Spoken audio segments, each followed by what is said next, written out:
जिस दिन पुलवामा का अटैक हुआ है, पुलवामा में सीआरपीएफ के कॉन्वॉय को टारगेट किया गया था, उसमें इंडिया के लोग जो है वो मार दिए गए थे, जिसमें अमित शाह और नरेंद्र मोदी इन्वॉल्व था। इंडियन मीडिया पागल हो गया था ना जब आर्मी चीफ ने ट्रम्प से मुलाकात की थी, एससीओ से उसको निकाला। इंडियन मीडिया पागल हो गया जब पहलगाम पे दुनिया ने उनका नैरेटिव एक्सेप्ट नहीं किया। जो उनके एंकर्स हैं, जैसे वो चीखने वाले एंकर, जो लगता है कि पागलों के बच्चे हैं।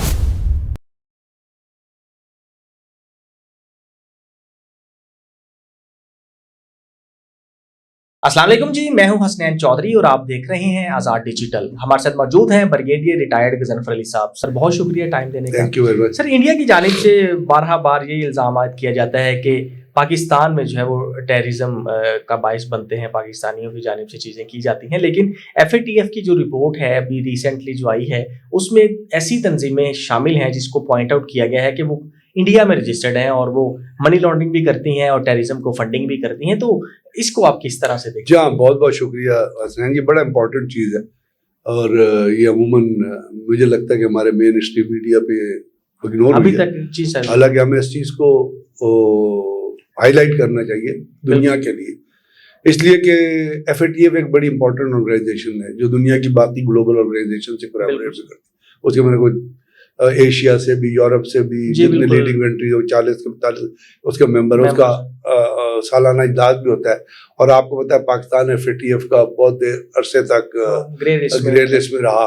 और लास्ट जो FATF की मीटिंग थी, उससे पहले जब पुलवामा का अटैक हुआ था, तो आपको एक बड़ी इंटरेस्टिंग बात बताऊं कि जिस दिन पुलवामा का अटैक हुआ है और जिस दिन पुलवामा में CRPF के कॉन्वॉय को टारगेट किया गया था, उसमें इंडिया के 43 के लोग जो है वो मार दिए गए थे। वो जो इंडिया ने खुद करवाया था, एक फॉल्स फ्लैग ऑपरेशन था जिसमें अमित शाह और नरेंद्र मोदी इन्वॉल्व था। तो इन्होंने क्या किया कि इन्होंने एक वीडियो बनाई, उसके अंदर एक जैश का बंदा खड़ा करके और उसके पीछे काला से झंडा लगा के जैश में लिख के, और वो इन्होंने वीडियो बना के और वो वीडियो सर्कुलेट कर दी। तो पेरिस में इजलास हो रहा था FATF का और पाकिस्तान का कंसिडर होता कि पाकिस्तान ने ग्रे लिस्ट से निकलना था, क्योंकि इंडिया बड़े अरसे से कोशिश कर रहा था कि पाकिस्तान की तरह ब्लैक लिस्ट में आ जाए। पाकिस्तान की FATF ने पाकिस्तान को डिमांड दी थी, कोई 34 डिमांड थी, और उसके बाद पाकिस्तान की फाइनेंशियल टास्क फोर्स बनी थी जिसको हमाद अजहर जो है वो लीड कर रहा था, और उन्होंने बहुत ज्यादा काम किया था, बहुत काम, बड़ा डिटेल वर्क किया था। तो वो उन 34 जो सवालात है उनका जवाब लेके गए थे FATF में, उन्होंने वो पेश किए थे और वो लोग उनकी। तो इन्होंने वहां पे FATF के इजलास से पहले एक रील चलाई उस कमरे में जहाँ ये इजलास हो रहा था, जहाँ उन्होंने वो वीडियो दिखाई कि जी ये देखिए जी पुलवामा में पाकिस्तान ने अटैक कर दिया और जैश का है और जैश पाकिस्तान से रिलेटेड है। लोगों ने उसको इनकार कर, उसको का कोई असर नहीं हुआ। इन्होंने अपनी असलियत तो दिखा दी, कितने जलील और कमीने लोग हैं, कितने गंदे ये लोग हैं। तो वो FATF इस हिसाब से बड़ी जरूरी थी, फिर पाकिस्तान ग्रे लिस्ट से निकल गया।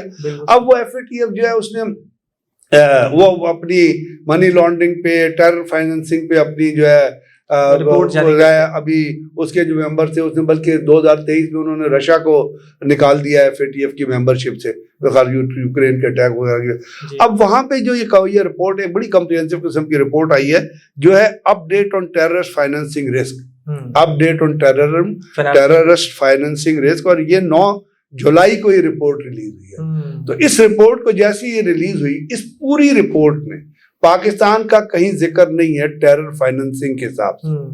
पाकिस्तान का मेंशन किया गया कि पाकिस्तान ग्रे लिस्ट में था और उससे जो टेरर फाइनेंसिंग के वजह से वन ऑफ द रीजन जिसका पाकिस्तान ने बड़ा अपना अच्छा जवाब दिया और डॉक्यूमेंटेड जवाब दिया और लिंक किया बैंक अकाउंट से और तमाम ट्रांजैक्शन से, और बताया FATF को बड़ी स्क्रीन पे कि रियलिटी है। अब इन्होंने उस चीज को बेस बना के वहां पाकिस्तान, पूरा इंडियन मीडिया सब पागल हुआ। तीसरा इंडियन मीडिया पागल हो गया था ना जब अपना आर्मी चीफ ने ट्रम्प से मुलाकात की थी। इंडियन पागल हो गया था जब SCO से उसको निकाला। इंडियन मीडिया पागल हो गया जब पहलगाम पे दुनिया ने उनका नैरेटिव एक्सेप्ट नहीं किया। तो जब इंडियन मीडिया पागल हो गया जब ब्रिक्स पे के बाद अमेरिका ने टैरिफ लगा दिया नरेंद्र मोदी की विजिट के बाद। तो अब वो पागल होके उन्होंने पागलों की तरह, हवन्नकों की तरह, बेवकूफों की तरह, जो उनके एंकर्स हैं, जैसे वो चीखने वाले एंकर, जो लगता है कि पागलों के बच्चे हैं, उन्होंने इसके ऊपर बात किया। अगर आप उस टेरर फाइनेंसिंग की रिपोर्ट को पढ़ेंगे ना, जिसका ताल्लुक या मनी लॉन्ड्रिंग या टेरर फाइनेंसिंग से है, तो उसका पैरा 78 और पैरा 68 पढ़िएगा। उसके अंदर उन्होंने जिक्र किया है मकतब अल सद्दीक और मकतब अल सद्दीक, और उसको उन्होंने कहा है कि ये टेरर फाइनेंसिंग में इन्वॉल्व है। और की तंजीम इंडिया में रजिस्टर्ड है, और ये तंजीम किधर लोकेटेड है? ये इंडिया के अंदर लोकेटेड। तो इसका मतलब है कि भारत एक्चुअली टेरर फाइनेंसिंग में इन्वॉल्व है, और पाकिस्तान के तो ऊपर कोई असर नहीं हो। पाकिस्तान का अगला इजलास तो 2026 में होना है, 2026 तक, लेकिन इन्होंने अपनी नीचनेस जो है वो दिखानी शुरू कर दी है। तो वो मैं क्लियर ये करना चाहता हूं कि पैरा 62 और पैरा 78 के तहत अगर आप पढ़ेंगे, उसमें Bharat is involve in terror financing, और भारत जो है टेरर फाइनेंसिंग में सिर्फ FATF की इस रिपोर्ट के मुताबिक इन्वॉल्व नहीं है, बल्कि दुनिया में उससे पहले भी एक ऑर्गेनाइजेशन है जिसको आप साउथ एशियन सिटीजन वेब कहते हैं। ये एक ऑर्गेनाइजेशन है जो बुनियादी तौर पे ये डायलॉग प्रमोट करती है between the south Asian nation. इन्होंने इनकी एक संघ परिवार एक इन्होंने बनाया, VHP का, BJP का, RSS का, ये जो दहशतगर्द तंजीमें इंडिया में है ना, जो अपना मजहब के नाम पे पैसा जमा करते कि लोगों को नफरत और वो और इंडिया को पता है, इंडिया के लोगों को ही पता है। तो उन्होंने ये रिपोर्ट जारी की थी कि इंडिया के अंदर जो तंजीमें हैं वो पैसा जमा करती हैं बाहर के ममालिक से, USA से जमा करती हैं और ला के वो टेरर फाइनेंसिंग के लिए इस्तेमाल करती हैं। और उसके अंदर जो उन्होंने जो पॉइंट आउट की थी वो थी, एक तो HSS है जिसने वहां पे हिंदू सिंह बनाई हुई है 32 स्टेट्स में, कोई 166 सिटीज है USA के अंदर जहां उन्होंने अपनी तंजीम बनाई है। और वहां पे ये रिलीजियस, आपको याद है कि ये CIA फेसबुक ने इन तमाम तंजीमों को दहशतगर्द तंजीमें करार देके अपने फेसबुक पे उनकी हेडिंग लगाई थी। फिर इंडिया ने प्रेशराइज किया तो उन्होंने हटा दी।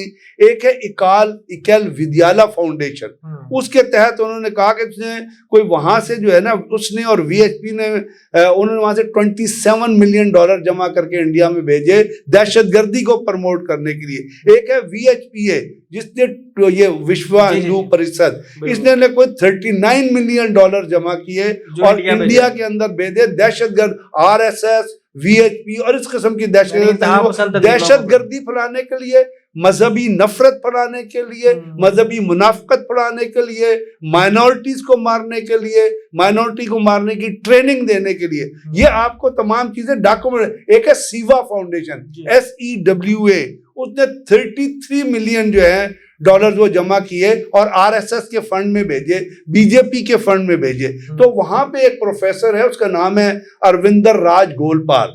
अरविंदर राज गोलपाल जो है, अपना गोलपाल जो है वो प्रोफेसर है एक इंडिया अपना स्टडीज एट न्यूयॉर्क यूनिवर्सिटी के अंदर जो है वो, उसने वहां पे वो RSS की फंडिंग के अंदर उसकी पूरी तंजीम इन्वॉल्व थी। वो पिलग्रिज्म ये जो होता है ना, लोगों की चीजों को लेके कोर्ट, वो उसके अंदर भी इन्वॉल्व था। तो इस किस्म के लोग हैं जिन्होंने इनको आला लगाया है। और VHP आपको पता है, VHP तो 1964 में गोलवालकर ने बनाई थी और इसका बुनियादी मकसद था, VHP का बुनियादी मकसद था माइनॉरिटीज को कन्वर्ट करने का टू हिंदुइज्म, जिसमें क्रिश्चियंस भी थे और मुस्लिम भी थे। तो ये जो FATF की रिपोर्ट अभी आई है, इसको जब आप इन तमाम चीजों से लिंक करेंगे तो पाकिस्तान की उसमें जिक्र नहीं है, इंडिया की। मैंने आपको बताया पैरा 78 और 68 पढ़ लीजिए, वो कहता है कि इंडिया के अंदर तंजीमें हैं जो दहशत फाइनेंसिंग में इन्वॉल्व है और उसका नाम उन्होंने दिया हुआ है। तो ये पाकिस्तान को इस चीज को लेके मेरा ख्याल एज ए पॉलिसी अगला जब भी FATF का इजलास होगा तो उसके अंदर के पैराए को पढ़ना चाहिए। बिल्कुल ऐसी है। और दूसरी एक और भी बात है कि अमेरिका ने जो अपना खवातीन के लिए SOPs जारी किए हैं, उन्होंने भी इंडिया में खास तौर पे ये कहा है कि वहां पे जो हमारी खवातीन है उनके लिए सेफ नहीं है, वो नहीं है सेफ, वो तो बकायदा एडवाइजरी जारी की है। बिल्कुल, वो रेप कर देते हैं ना, रेप कर देते हैं। तो ये भी एक बड़ी जो है ना वो सोचने वाली बात है। दूसरा सर, एक और RSS और इन्होंने जो है वो इंतहा पसंद जो तंजीम है, सिलेबस में जो है वो चेंजिंग किया है बच्चों के स्कूलों में पढ़ाने के लिए, और उसमें भी मुसलमानों के खिलाफ नफरत फैलाने के लिए और ये सारी चीजें। तो इसको आप देखें कि मतलब ये किस तरफ जा रहे हैं, क्या असल में बात ये है कि आप तो सिर्फ बात कर रहे हैं ना जी अपना सिलेबस की, इन्होंने तो अपना फौज का ओथ चेंज कर दिया। ओके।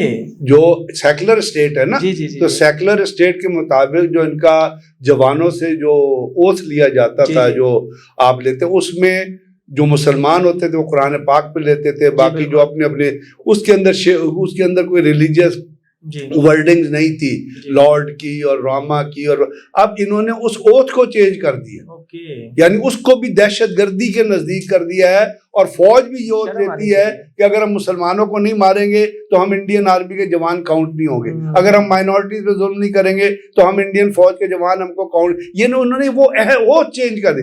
तो जो मुल्क इस हद तक चला जाए बिल्कुल उससे आप क्या तवक्को करते हैं? और इन्होंने बुनियादी तौर पे क्या, मुगल किंग्स जितने हैं उनके खिलाफ, बाबर के खिलाफ, औरंगजेब के खिलाफ, और शिव जी को उठा के, अब शिव जी तो बुनियादी तौर पे भाई वो जिस वक्त पैदा हुआ था, जी शिव जी जिस वक्त पैदा हुआ था उधर मुगल अंपायर ही थी ना इंडिया के अंदर, बिल्कुल बिल्कुल ऐसे। जो उसके बाद आप देखिए बाबर की कंट्रीब्यूशन देखें, औरंगजेब की कंट्रीब्यूशन देखें, अकबर की जोधाबाई कौन थी?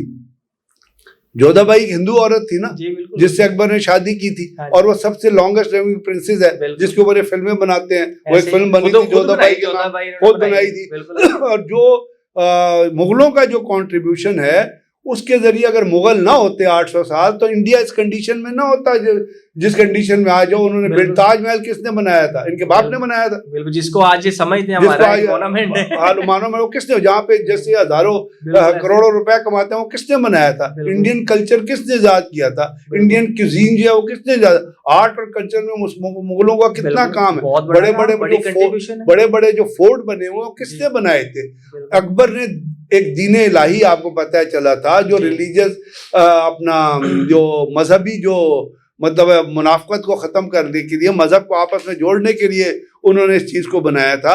और आपको याद है कि अकबर के जमाने में, औरंगजेब के जमाने में, या इवन जो शिव जी से जो शख्स लड़ने गया था वो भी एक हिंदू था, मिर्जा अपना उसका राजा जय सिंह उसका नाम था। तो उस जमाने में तो हिंदू मुस्लिम सारे आपस में एक दूसरे के साथ रहते थे। और वो अकबर, वो मुगलों के पास भी थे, वो शिव जी के पास भी थे। शिव जी के उसने मराठा स्टेट में, दक्कन में मराठा स्टेट को उसने कायम किया था। तो उसने उसकी मुगलों से लड़ाई होती थी, फिर मुगलों के सामने उसने सरेंडर किया, फिर उसके बेटे ने भी मुगलों के सामने सरेंडर किया। उसको आगरा के अंदर बुलाया गया, उसको अंदर जेल में रखा, हाउस अरेस्ट किया गया, वो वहां से भाग गया। तो बात ये कि ये तो चीजें जो है ये साइड बाय साइड चलती रही हैं। इसमें मुगलों का जो कंट्रीब्यूशन है उसको आप इग्नोर नहीं कर सकते। अब ये कर रहे हैं, जिस तरह मैंने आपको बताया ना, दुनिया की ये इंडिया के अंदर ही नहीं कर रहे। एक कभी चेक कीजिएगा, एक इन्फिनिटी फाउंडेशन जो है ना, उसने वो बुनियादी तौर पे आरएसएस की एक रजिस्टर्ड आरएसएस की ऑर्गेनाइजेशन, उसने जो इन्फिनिटी फाउंडेशन है ना, उसने वहां से पैसे जमा करके इंडिया के अंदर भेजे हैं, वो सिलेबस चेंज करने के लिए यूनिवर्सिटीज का, और 123 मिलियन डॉलर के करीब उन्होंने भेजे इन्फिनिटी फाउंडेशन ने, कि वो चाहते थे कि इंडिया की यूनिवर्सिटीज और कॉलेजेस में जो है ना, वो 1.9 मिलियन डॉलर थे जो उन्होंने भेजे थे कि जी इंडिया की यूनिवर्सिटी और कॉलेजेस में जो है वो सिलेबस चेंज करें ताकि आप हिंदू टेररिस्ट पैदा करें। आप स्टूडेंट ना पैदा करें, आप हिंदू टेररिस्ट पैदा करें, यानी मजहब का नाम लेके लोगों को दहशतगर्दी पे अपनाएं। इसलिए आपको इंडियन मीडिया में जो पढ़े लिखे नजर आते हैं वो दहशतगर्दी कर रहे थे, इसके अलावा उनका कोई मजहब नहीं है। वो हिंदुइज्म पे भी बिलीव नहीं करते, वो बिलीव करते हैं हिंदुत्वा के, सेफ्रॉन टेररिज्म पे। तो ये वही चीज अपने यूनिवर्सिटी और कॉलेजेस में करने की कोशिश कर रहे हैं। सर बहुत शुक्रिया।